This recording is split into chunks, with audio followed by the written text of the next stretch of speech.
Hello and welcome to the Navigating Growth podcast. I'm your host, Joel Calkins, and today I'm here with Gary Cassill with the Levitt Group Northwest. Gary, thank you so much for being here. Oh, absolutely. Happy to do it. Yeah. So could you just kick us off by telling our listeners a little bit about what it is you do and the people you serve? Sure. For over 30 years, I've been a financial advisor. I sold that practice, but I started in life insurance, and I'm a life insurance specialist with the Levitt Group. The Levitt Group is a large insurance brokerage company in the Northwest here. Um, Overall, we're in 48 different states, but I'm the specialist up in the Northwest, and we've got a lot of commercial insurance producers, personal lines producers, and employee benefits specialists. And when any of them need any guidance on life insurance or disability, I'm the guy that they look to. Mhm. Awesome. So when we were talking a while ago, you were mentioning some of the things that you do for companies that are trying to retain employees. And I believe, correct me if I'm wrong, you were talking about executive bonus plans, but it struck me as because it's something that I hadn't really considered as I work with clients on helping them figure out how to keep their key employees, how to incentivize their key employees, and make sure that they feel valued within the company so they stick around. I had never thought of this or considered this option before. So could you just spend a little bit of time talking through that? Sure. So, executive bonus plans, they're set up, they take advantage of some of the tax advantages and tax benefits of life insurance and allow companies to target specific employees. They can discriminate and just target specific employees that they want to retain. And good employees are very expensive and they're very time consuming to replace. So reducing key employee turnover uh, is the goal of any Mhm. employee benefits program. So that's kind of Awesome. what we're aiming to do with these programs is target specific people that would be very expensive to replace. Okay. So this is not necessarily something you would do for every employee, but just the ones specifically, maybe your top 1 to 10% of employees. Correct, yes. Okay. Just the ones that would be the most harmful to the company if they were gone. Okay. So then how does that work? Like, what does that look like? If I'm a business owner and you approach me with this option, um, how would this work? Well, so what happens is um, if you're offering just, let's talk about just salary alone, Mhm. just the pay that employee gets, it would be very easy if somebody came along and dangled a little bit bigger carrot Hmm. just on the salary portion.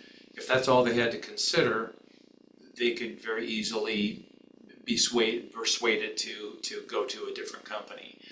Mhm. When you have multiple layers of employee benefits and things like executive bonus, then that makes that decision to leave um, more complex.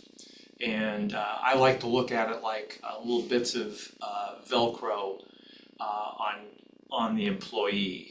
Mhm. And every little bit of Velcro you add just helps them sort of stick to your company and not jump ship and go somewhere else. So Yeah. the way these executive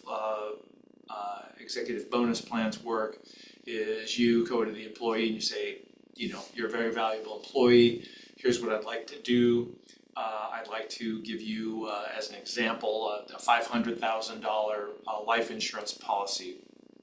We as the company are going to pay for it. You as the employee get to decide whoever you want to be the beneficiary. So your family, if something happens to you, we're paying for it, but your family's going to receive $500,000. That's pretty powerful. That's very helpful. And that has a lot of emotional value to that. Yeah. In addition, we could use a type of policy that builds up cash value. Hmm. And I would probably want to tell the employee this is what that will look like. In 5 years, there's going to be about this amount of cash in there. Mhm. And in 10 years, there may be this amount of cash in there. And it starts adding up. So the longer that the Yeah. employee stays, the more cash that they're going to have available to do whatever they want. Yeah, absolutely. And so yeah, when I think of employee bonuses, there's a couple different traditional ways, I guess you would do that. One is maybe like a retention bonus. You stick around X amount of years, we'll give you a certain amount of money. Other bonuses are maybe like a profit sharing type thing where, if the business does better, then you get a portion of that. Or if your area, let's say you're in sales, if your sales goes up by X amount, then you get a percentage of bonus. But what you're saying is there's another layer that a business owner could throw on potentially, which is this life insurance policy, like the $500,000 that you mentioned, where in addition to those or in lieu of those, you could give a life insurance policy, which would then add value to their employee, hopefully keep them there and keep it sticky with the employee because they understand their family is taken care of should something happen to them. Is that a correct way to think about it? Exactly, exactly. Okay. You not only have the employee that wants to stay there, but you've got his family encouraging him to stay there too. So, Right, right. So is that life insurance policy, is that something that just it's one of those things that in the event that something, you know, unspeakable would happen, there's an additional layer of support for their family. Is that kind of how that works in correct, Japan? Okay, correct. awesome. So they may have some of their own life insurance. Typically, people don't Hmm. have enough. If Right. when I talk to the average person and I give them a calculator to do some of the calculations, they come back to me and they usually say, I've been thinking about this for a while, but I really need more. Yeah. If something happens to me, my family's kind of dependent on me. And so that in the typical scenario, they are underinsured. And so it does mean quite a bit to them that their employer's doing this.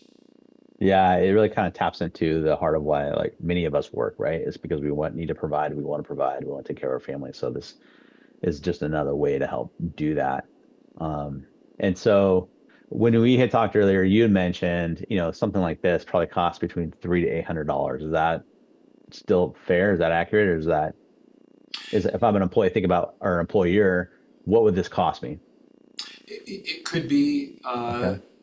that amount. It all kind of depends on the circumstance. So Okay. if you've got an older employee that's been with the company for 15 years and they're very significant to the company, it might be worth it if it retained that person. Hmm.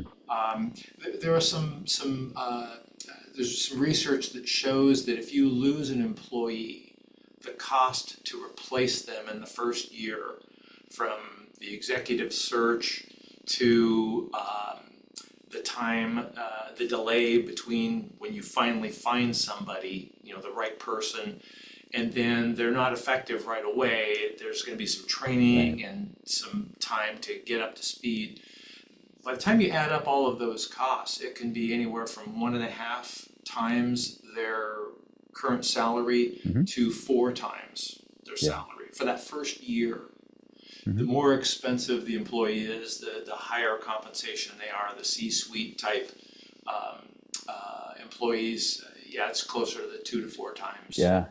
So it's very expensive. So preventing that, and then most employers have had the unfortunate experience where they hired the wrong person and it didn't work. So Hmm. they went through a Yep. lot of that same expense, but it didn't result in a happy ending. So now they got to go through it all again. Yeah. Retaining Yeah. employees is pretty important. Absolutely. Once you found somebody that works, that's good culture fit, understands the business, does a very good job within the business, you don't want to lose that individual because, and honestly, they're more marketable and probably attractive to other businesses because they recognize the good work that they do and the value they provide your business. And you're absolutely right. The cost to replace an executive, especially, I mean, it's not only just it's not just the cost of, an executive search, maybe getting a recruiter to help you. It's also the lost revenue or the lost value because that person has not been there to actually produce value on behalf of the company. So really expensive to try to replace that. And like you said, it could take well over a year before you really kind of get the value of that hire. So keeping somebody around is far more beneficial. Um, So so yeah, go while ahead. you're on the cost, so one of the things that some companies will do is they might explain the cash that builds up in there, Mhm. but they might put some handcuffs on the employee and say, here's the guardrails, as long as you do this, as long as you do this, this will be available to you in the 10-year mark or the Mm. 8-year mark or whatever they decide to arrange. Mhm. Um, Sometimes these plans are used for succession planning where I want to take this valuable employee and groom them so that they can become an owner in the company. And they could use the cash building up in there to buy into the shares of the company and to become a minority owner. Yeah. Oh, how does that work? So if To use the cash to become a minority owner? they could use it as to leverage. They can use it to Hmm. as collateral against a loan to Oh, buy okay. in. But so if you've got an employer that is looking for an exit strategy, they want to figure out how are they going to retire and how are they going to turn the company over to where it's running without them being there, then that's kind of where they're going on this. They want to turn that Hmm. valuable employee into a potential owner, which Yeah. that's a very healthy, exciting carrot to dangle too. Hmm. But if that employee leaves, the cash that's in there could stay with the company instead. So even though Okay. you've been spending the money to incentivize the employee, if that employee leaves, doesn't follow through, maybe there's some schooling in there so they get some accounting or some, Yeah. you know, other criteria. If they don't do that, then no, you don't get the money. Interesting. Okay. So, because I want to make sure there's a few good things you really said in there. One is if, for instance, I'm a business owner and I know at some point I'm going to exit my business because we all do.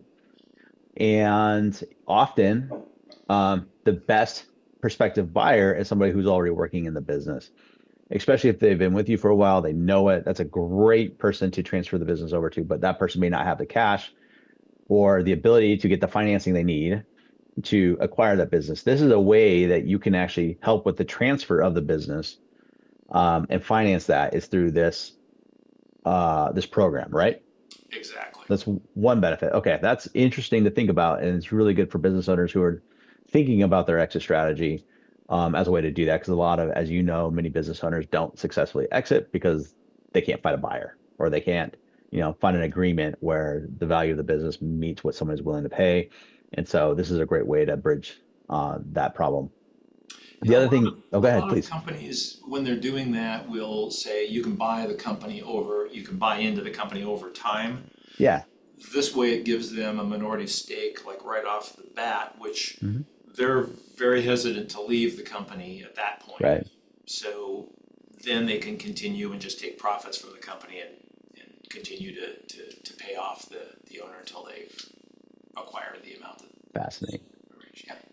I think the other thing that you mentioned in terms of benefits package is often when you give a benefit to somebody like a bonus, we'll use it as an example, that person takes that with them.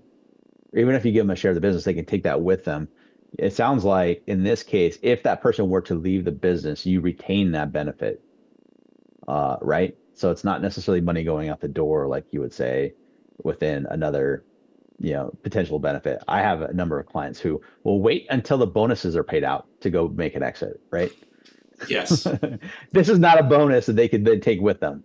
And so that's an interesting way as a business owner to, again, to try to keep people in sticky, staying there, hopefully among other reasons because they like the job and they, value the business, and but also because it's something that at least as a business owner, you mitigate the risk of that going out the door because it stays with you if the person leaves, right?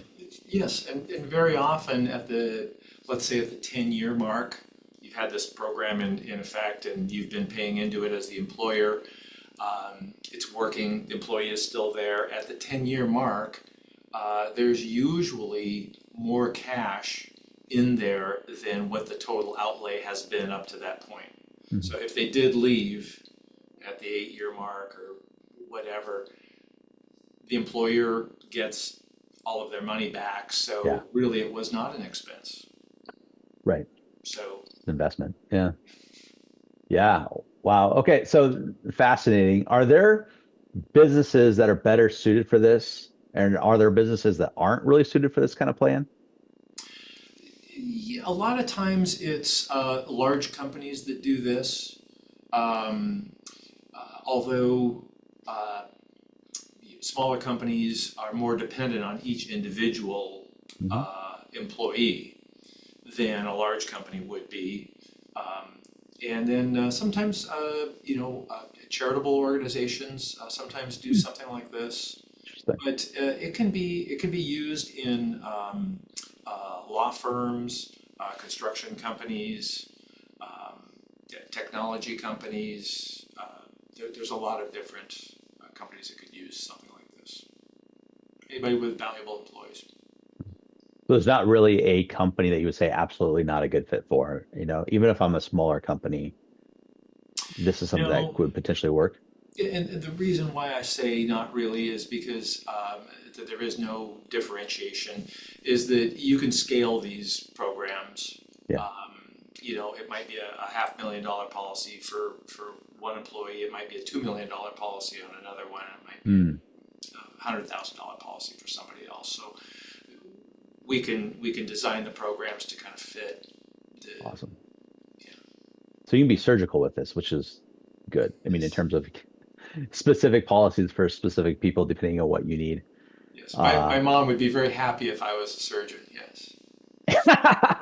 well, you provide that capability in a way, I suppose, Yes. through stuff like this. So you're very precise solutions for specific people. So that's somewhat surgical.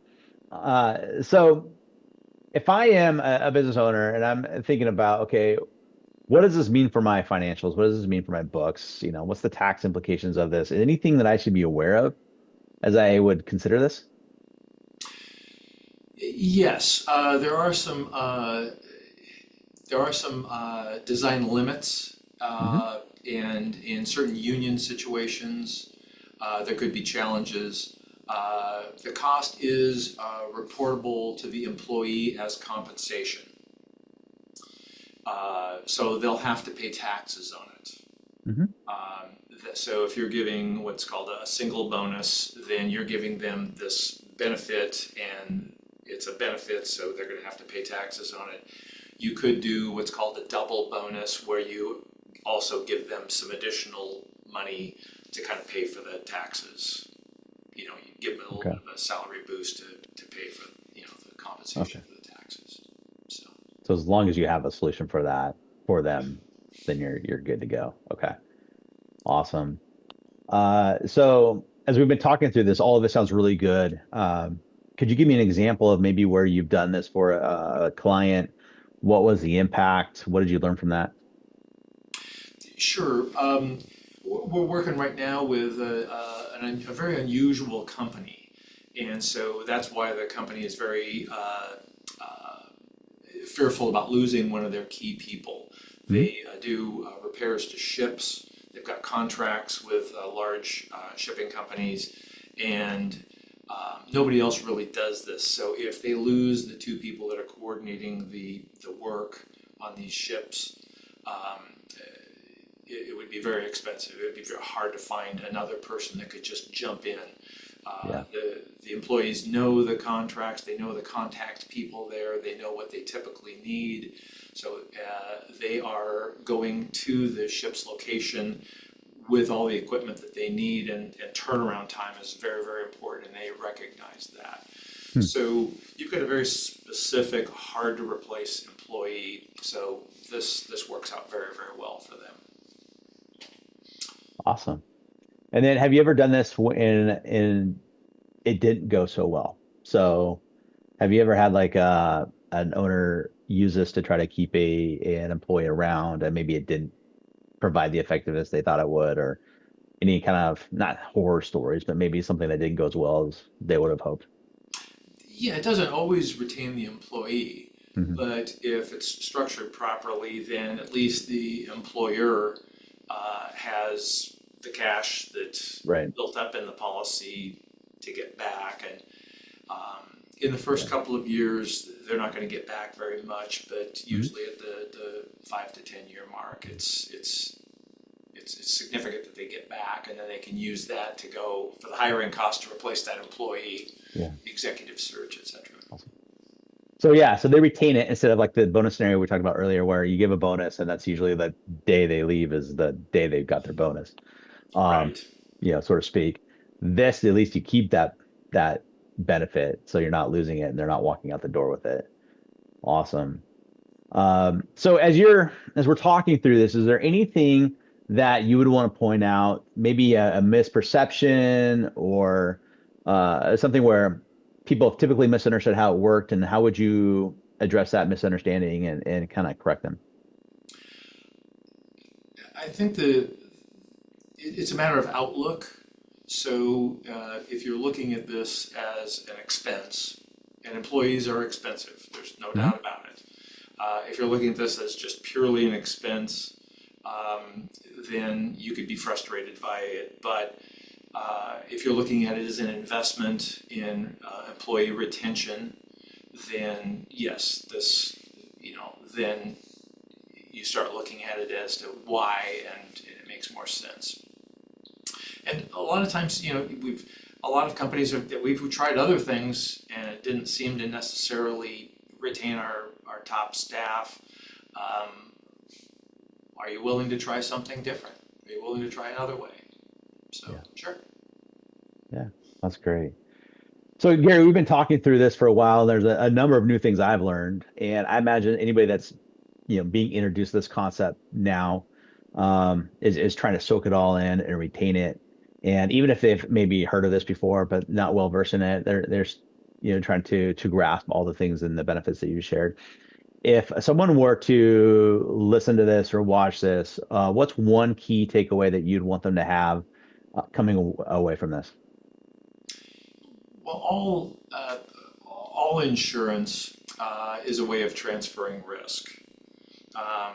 You pay a little bit every year, and if your house burns down, you know that it's going to get rebuilt. And this is the same sort of thing. It's an expense, but the idea is in case you're trying to prevent an employee from leaving because it's so expensive to find a good replacement employee for the higher, more Mhm. critical employees. So it's a strategy where the amount that you're paying saves you the bigger expense. It's a transfer of risk. So that's kind of the way that it really should be looked at. And the same thing with all employee benefits. Yeah. Little bits of Velcro. I don't know if you ever remember the David Letterman show where he put on a suit that had a whole bunch of Velcro on it, and then he jumped up on a wall, Oh yeah. Yeah. and he stuck about, I think it was about 3 or 4 feet up off the wall, and it took about 3 people to get him pulled back off the wall safely. And that's kind of what you want to have with your employees. You want to, Yeah. it's going to take a lot of effort to take these employees away from you. That's the whole goal here. Yeah. That's what you want. And typically your top employees produce so much value for your company that it would be very hard to replace, like you said. Not only if you could fill the role potentially, but to get that kind of value back is extremely difficult so having something else in your toolkit that you can use to, like you said, help keep them around, keep them sticky is definitely a benefit to owners and something they should be considering. So, Gary, thank you so much for this time. I've learned a ton. This is a very interesting conversation. So, if someone wanted to learn more about executive bonus plans, how do they get a hold of you? Where should they go? Well, they could give me a call. I'm at 253 880 0877. It's Levitt Group Northwest. I'm based in Auburn, Washington, but like I said, I'm licensed in a bunch of different states. I've done cases in California, Idaho, all over the place. So yeah, happy to help out. Awesome. All right, Gary, thanks again. I really appreciate the conversation. And yeah, for anybody listening, if you have any questions, reach out to Gary. Levitt Group Northwest. I'll also put on any publications I have, any kind of show notes. I will make sure his information is there too to find. Gary, have an amazing day. And again, thank you for the conversation. Terrific. Thank you very much, Joel. Yeah. Enjoyed it.